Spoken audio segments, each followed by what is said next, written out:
Hello বন্ধু, welcome to my YouTube channel. আজকের ভিডিওতে আমি শেয়ার করব যারা প্রধানমন্ত্রী আয়ুষ্মান যোজনায় নাম লেখাতে পারেননি বা তাদের নাম বাদ গেছে, তাদের জন্য মাননীয় মুখ্যমন্ত্রী শুভেন্দু অধিকারী মহাশয় মুখ্যমন্ত্রী স্বাস্থ্য বীমা যোজনার ব্যবস্থা করেছেন। কারা কারা এই মুখ্যমন্ত্রী স্বাস্থ্য বীমা যোজনায় সুযোগ পাবে এবং কারা পাবে না, এবং মুখ্যমন্ত্রী স্বাস্থ্য বীমা যোজনাটা কি, এ বিষয়ে বিস্তারিত তথ্য তুলে ধরছি। যারা নতুন তারা আমার চ্যানেলটি সাবস্ক্রাইব করে পাশে থাকা বেল আইকন অন করে রাখবে। ভিডিওটি প্রথম থেকে শেষ পর্যন্ত স্কিপ না করে দেখো, তাহলে পুরো তথ্যটাই ক্লিয়ার হয়ে যাবে।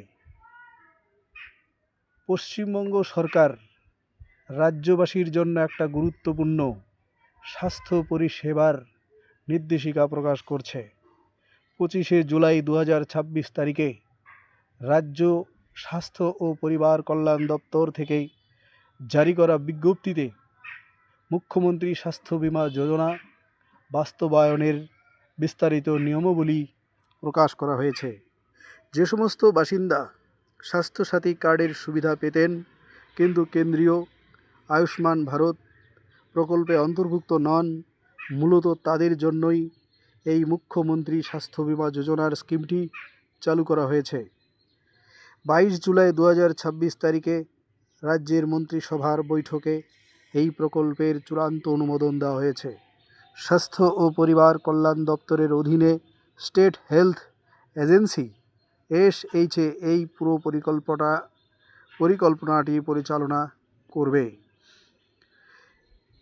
এই প্রকল্পটির সুবিধা বা বৈশিষ্ট্য কি কি?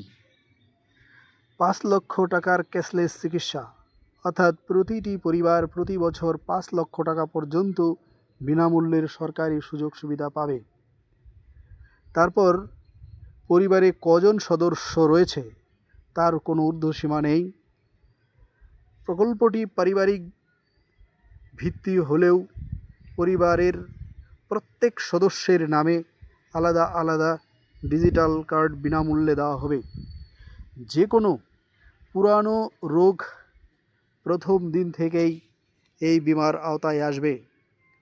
সরাসরি ক্যাশলেস পদ্ধতিতে হাসপাতালে চিকিৎসা হবে। পরবর্তীতে টাকা দাবির কোনো সুযোগ থাকবে না। রোগী ভর্তি, চিকিৎসা এবং ডিসচার্জের সময় আধার ভিত্তিক ভেরিফিকেশন এবং ABH এর পুরো নাম আয়ুষ্মান ভারত হেলথ অ্যাকাউন্ট ব্যবহার বাধ্যতামূলক। আয়ুষ্মান ভারত তালিকাভুক্ত সমস্ত হাসপাতালে এই প্রকল্পের সুবিধা পাওয়া যাবে। কারা কারা সুবিধা পাবে? পশ্চিমবঙ্গের স্থায়ী বাসিন্দা যারা স্বাস্থ্যসাথী স্কিমে যুক্ত ছিলেন কিন্তু আয়ুষ্মান ভারত প্রকল্পের সুবিধা থেকে বঞ্চিত হয়েছেন, তারাই একমাত্র এখানে উপযুক্ত হবেন। যাদের আবেদন বর্তমানে CAA বা SIR এর অ্যাডজুডিকেশন ট্রাইব্যুনালের কাছে বিচারাধীন, অন্যান্য যোগ্যতা পূরণ করলে তারাও সুবিধা পাবেন। এখন প্রশ্ন হচ্ছে, কারা এই মুখ্যমন্ত্রী স্বাস্থ্য বীমা যোজনায় সুযোগ পাবেন না, তা এক নজরে দেখে নিন।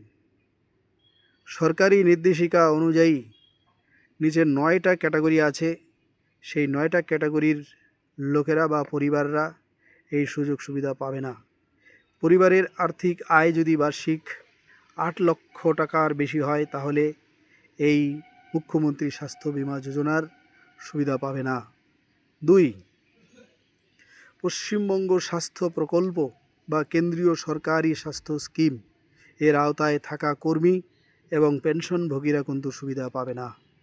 ESI আইনের আওতায় থাকা কর্মচারী এবং পেনশনভোগীরাও এর সুবিধা পাবেন না। সরকারি উদ্যোগ, পৌরসভা, পঞ্চায়েত, ট্রাস্ট বা অন্য সংস্থায় কর্মরত ব্যক্তি যারা মেডিকেল ইন্স্যুরেন্স পান তারা কিন্তু এই সুযোগ পাবে না। সরকারি নিয়ম অনুযায়ী যারা প্রতি মাসে চিকিৎসা বাবদ মেডিকেল অ্যালাউন্স পান তারাও কিন্তু সুযোগ সুবিধা পাবে না। পরিবারে যে সমস্ত সদস্যের বয়স 70 বছরের বেশি তারাও কিন্তু এই মুখ্যমন্ত্রী স্বাস্থ্য বীমা যোজনায় সুযোগ পাবে না। এসআইআরের অনুযায়ী অনুপস্থিত, মৃত, স্থানান্তরিত বা ডুপ্লিকেট তালিকাভুক্ত ব্যক্তিরাও সুযোগ পাবেন না। রাজ্য বা কেন্দ্রীয় সরকারের একাধিক সংস্থা প্রকল্পের সুবিধা একসাথে গ্রহণ করতে পারবেন না। তাহলে এই ছিল আজকের মুখ্যমন্ত্রী স্বাস্থ্য বীমা যোজনার কারা সুযোগ পাবে, কারা পাবে না, এই নিয়ে ছিল আজকের ভিডিওটি যদি ভালো লাগে তাহলে বন্ধুদের সাথে শেয়ার করবে, লাইক, কমেন্ট, শেয়ার এবং উপযোগী মতামত উপস্থাপন করবে। তাহলে আমি আমার পরিশ্রমটি সার্থক হবে বলে মনে করি। ধন্যবাদ।